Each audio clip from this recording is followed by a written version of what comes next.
Seja bem-vindo ao Jornal Regional. A autoridade tributária recebeu um total de 900 milhões de faturas no primeiro trimestre deste ano e detectou irregularidades nos dados enviados por 54 mil empresas. Foram detectadas irregularidades nos dados enviados por 54 mil empresas durante o primeiro trimestre de 2013. Ao que tudo indica, 27 mil empresas declararam um valor de IVA liquidado inferior ao que foi recebido dos clientes, assim como outras reclamaram um reembolso de IVA superior ao que consta das faturas que enviaram à administração fiscal. Mais de 54 mil empresas receberam um aviso via e-mail a reportar a situação, dando a oportunidade de proceder à regularização da situação através de uma declaração de substituição, visto que o objetivo é promover o aumento da cobrança voluntária do imposto. Essa mesma declaração de substituição obriga a um pagamento de uma coima, mas ainda assim está longe da principal consequência a que a Justiça submete quem infringir este tipo de crime fiscal, punível com pena de prisão até 5 anos. Feitas as contas, a administração tributária indica que no primeiro trimestre deste ano foram enviados 900 milhões de faturas, 315 milhões dos quais chegaram em março, correspondendo a um valor de IVA agregado de 11,3 milhões de euros, o que ajudou a que a receita líquida mensal deste imposto tivesse registado em março um aumento de 10,3% e de pela primeira vez em 2013 ter havido uma subida da cobrança voluntária. O secretário de Estado dos Assuntos Fiscais considera que este novo sistema de faturação, que entrou agora em vigor, é totalmente inovador em termos europeus, permitindo à administração fiscal proceder a uma verificação sistemática e mensal da informação reportada por todas as empresas. Ficamos agora com a síntese das notícias regionais. Na sequência do caso ocorrido em maio de 2011 nas Fontainhas, quando a polícia despejou os ocupantes da Escola da Fontainha, o dia de ontem ficou marcado pela solidariedade prestada por meia centena de pessoas aos 2 detidos no despejo. A manifestação ocorreu junto ao Tribunal da Relação do Porto, onde se realizaram as alegações do recurso prestado pelos detidos.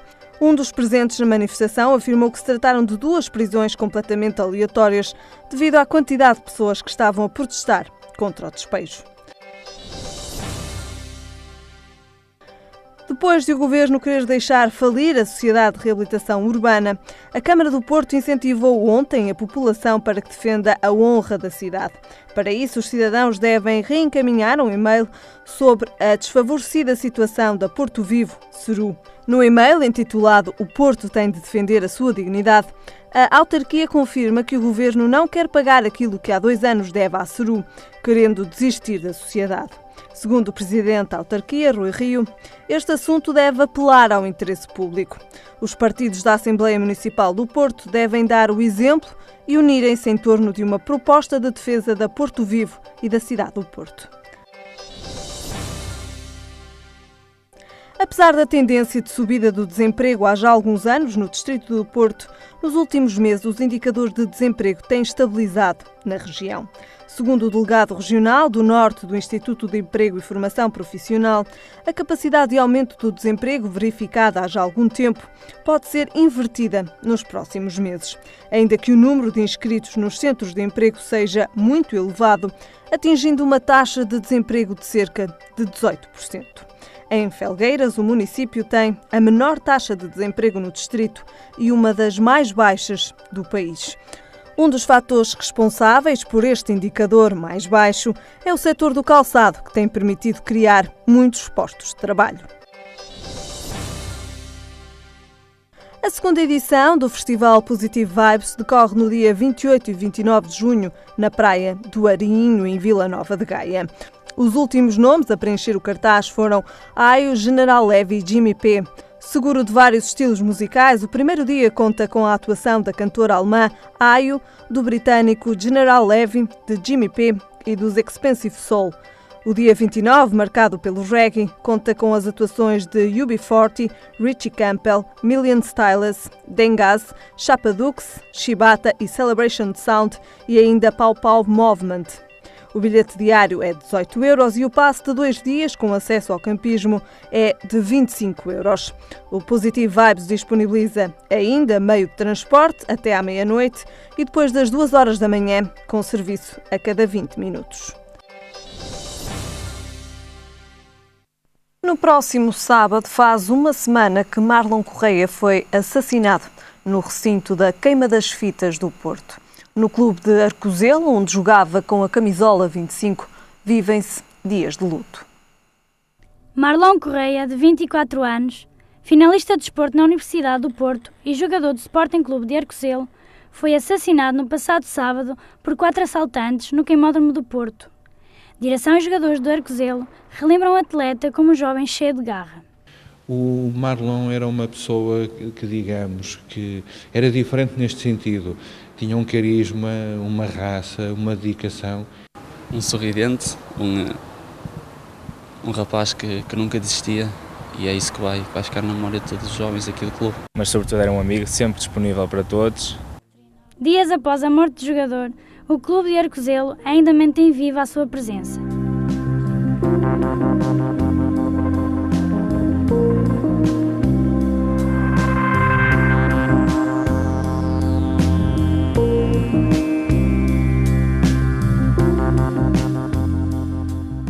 Ele tinha uma importância enorme dentro do balneário, dentro do campo. Era um líder e era um exemplo para todos. Segundo os colegas do Sporting Clube de Arcozelo, Marlon tinha um sonho de um dia poder treinar uma equipa de escalão superior. Era aqui jogador e era ainda treinador do Canelas Gaia Futebol Clube.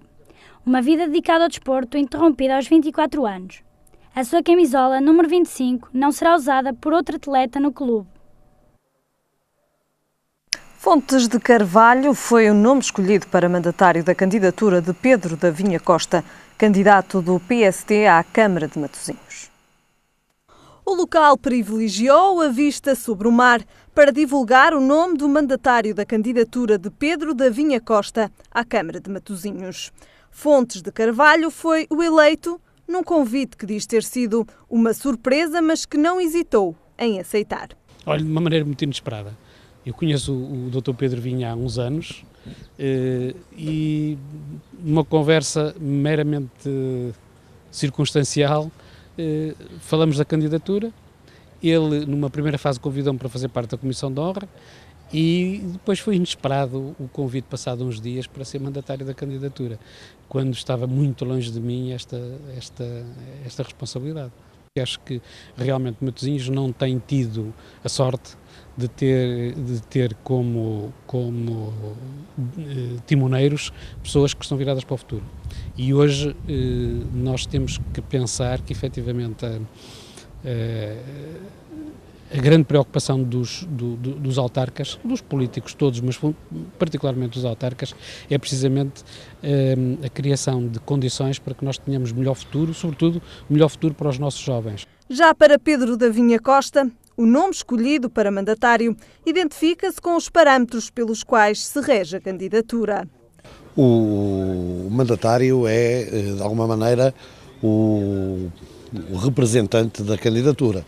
E no caso concreto, o professor Manuel Fontes de Carvalho, que nos deu a honra de aceitar ser o mandatário da candidatura, é de facto uma excelente representação. O professor Fontes de Carvalho foi bastonário da Ordem dos Médicos Dentistas, é professor universitário, é membro do Conselho Geral da Universidade do Porto e de alguma maneira personifica justamente aquilo que nós pretendemos para Matosinhos.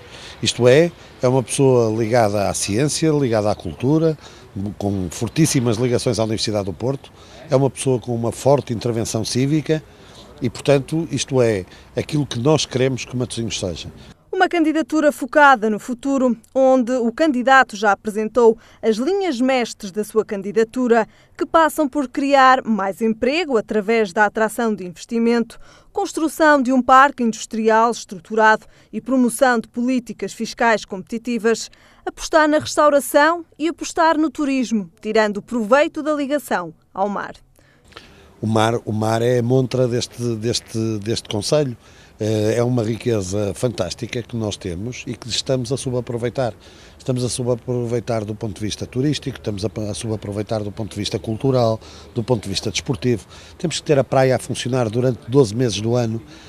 Temos de criar condições para que quem venha à praia de Matosinhos se sinta bem, criando espaços de casas de banho, chuveiros.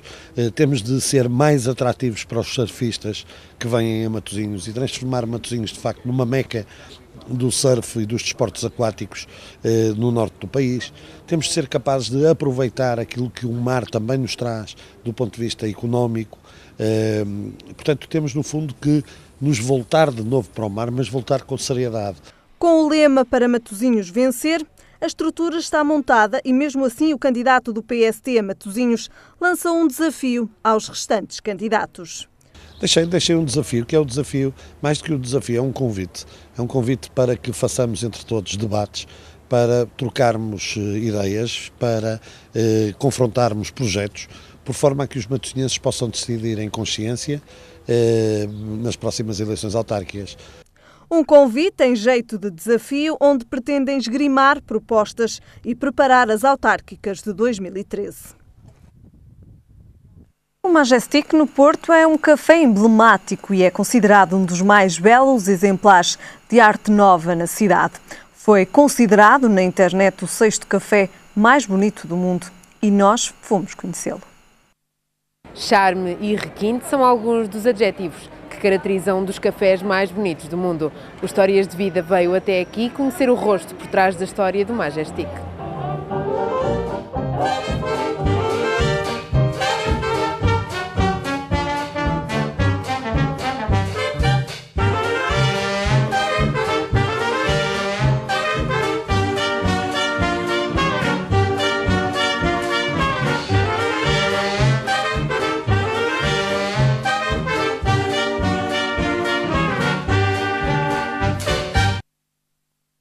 Que encantos é que encontra na cidade do Porto? A cidade é uma cidade realmente, falou bem, encantos, encantadora. Desde a primeira vez que eu vim ao Porto, fiquei encantado com a cidade. E foi a primeira vez que eu vim ao Porto tratar dos documentos para ir para o Brasil, porque na altura, em Vila Real, não se tirava o bilhete de antidade. A inspeção que se fazia igual como o serviço militar. Para ir para o Brasil tinha que ter saúde, não ter problema nenhum de saúde, neste caso, não sofrer disto, daquele outro e por aí fora. Mostrava-se então a documentação no consulado do Brasil e tinha que dizer assim, portanto, o cônsul diria, autorizamos que imigre para os Estados Unidos do Brasil, na altura era assim, por não sofrer desta doença, daquela outra. E então? Portanto, e vim ao Porto. E como cheguei aqui ao Porto, eu nunca tinha visto elétrico, claro, nem o mar. Eu tinha 18 anos, ainda não tinha vindo ao Porto da minha. E então encantou-me na altura este movimento da cidade. E é que naquela altura a cidade não era menos encanto do que agora. Se calhar até mais aqui o centro, porque estava completamente cheio, não é? Um fervilhar de pessoas, era fantástico. E vou para o Brasil, não é? E um dia, se eu ganhar dinheiro, vou-me estabelecer no Porto. E assim foi. Quando chegou a altura de eu regressar, foi em 56, outubro de 56, e vim em abril de 67. Quando tiver dinheiro para comprar um café no Porto, vou regressar a Portugal. E assim foi. Depois também as saudades dos irmãos e de conhecer os sogros, porque não conhecia a família da minha mulher. Nós casamos no Brasil, mas ela também é portuguesa, da Arouca. E então fiquei no Porto. E os meus filhos são tripeiros, os meus netos, tudo é tripeiro. Portanto, e amo esta cidade. Esta cidade é a minha cidade também. Por que decidiu ir para o Brasil? Não, eu fui para o Brasil porque é o seguinte, a lavoura era muito dura, não é? era muito difícil. Eu, como fiquei sem pai nem mãe e vivi só a fazer as minhas terras, portanto a granjar aquilo que herdei, e a determinada altura eu pensei, digo, os meus irmãos, esses são mais corpulentos, são fortes. Na agricultura são escravos, que eram eles e toda a gente, não é verdade? Naquela altura era difícil mesmo.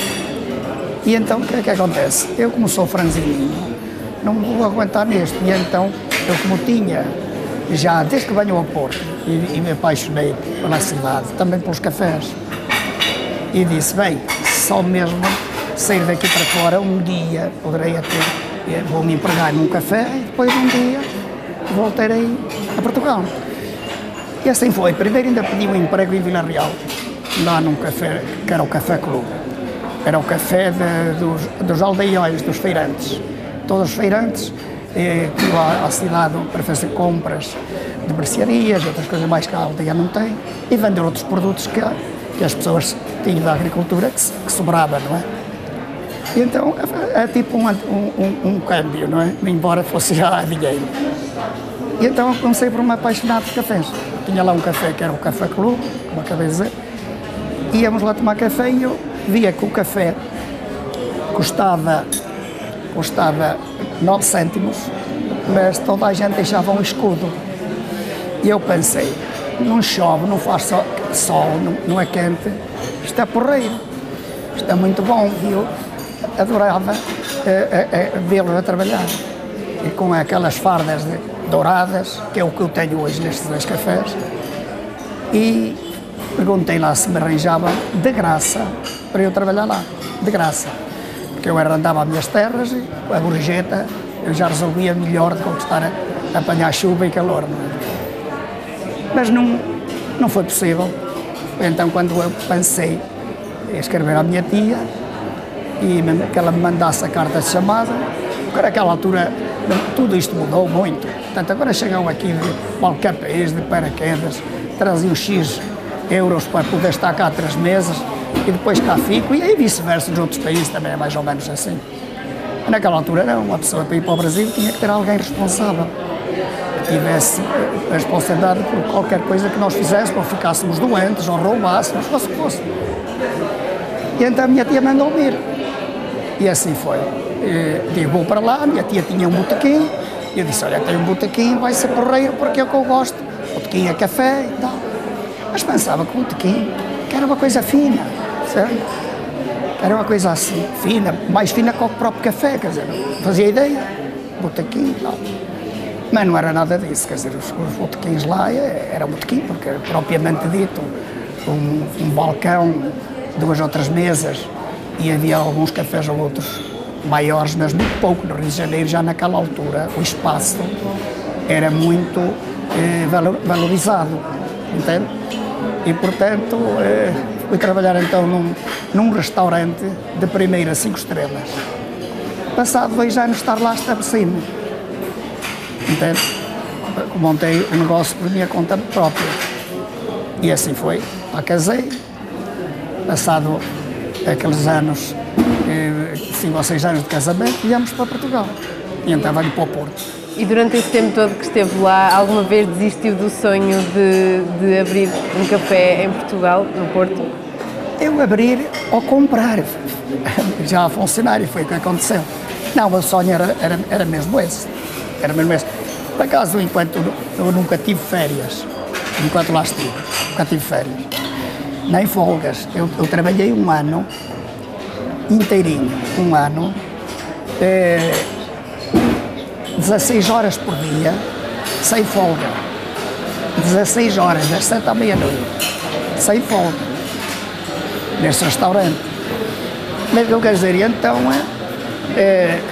quando regresso compro aqui um café na periferia, ali ao pé da Filipa de Vilhana, ali lá da Figueiredo de Guimarães. Comprei ali um café nessa altura, em 77, e depois comprei mais outro a seguir, em 71 também lá perto, que é o Cenáculo, e depois fui vindo para baixo. Depois comprei aqui o Padrão, que ainda hoje é meu, mas fechei, porque não tinha gente para trabalhar, fechei o café, e depois foi indo e ficou fechado, já está fechado há uns 15 anos.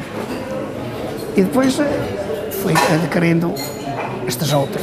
Aqui o Majestic foi em 83 e o Guarani em 82. Tanto tempo com esse sonho, a viver com esse sonho, qual é a magia que os cafés têm? Eu não sei, mas qualquer curiosidade que eu passo pelas ruas e tudo mais, dar uma espreitadela nas casas que são emblemáticas, que hoje já não há muitas.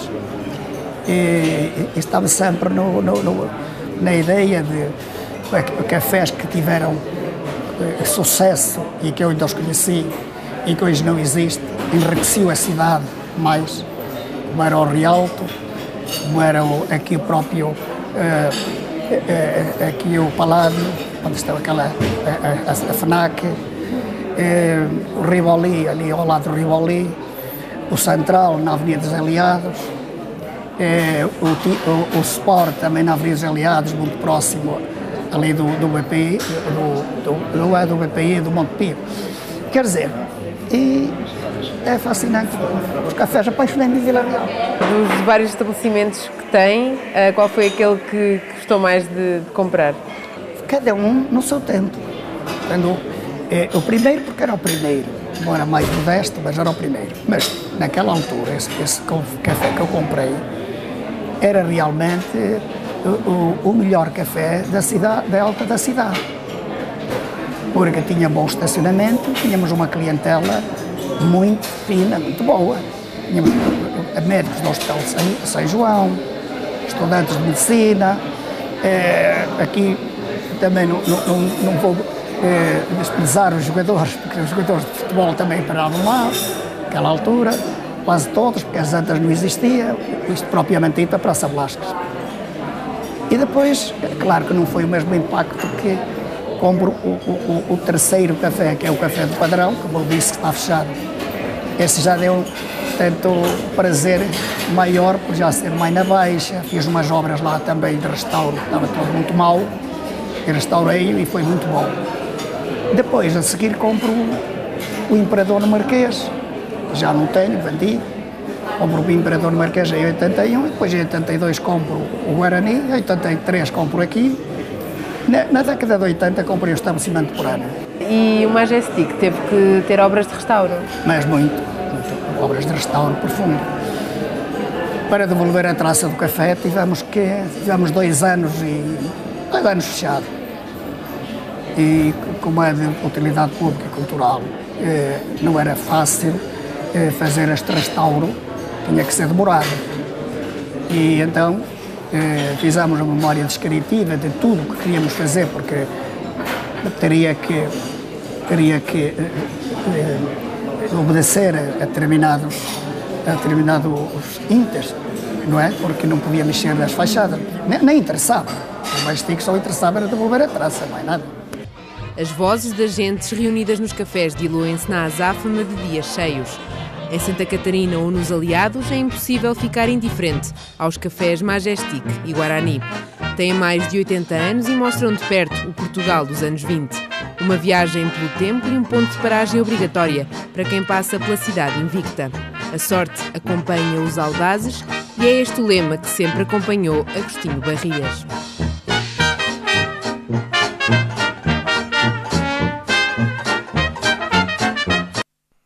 Ficamos agora com o tempo para amanhã. E em todo o país é esperado céu pouco nublado. Quanto a temperaturas, o Porto espera uma máxima de 19 graus e uma mínima de 10. Em Lisboa, a máxima será de 23 graus e a mínima de 13. Em Faro, a máxima chegará aos 25 graus e a mínima aos 16.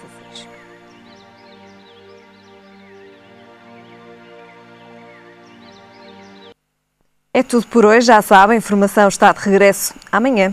Até lá, fico bem.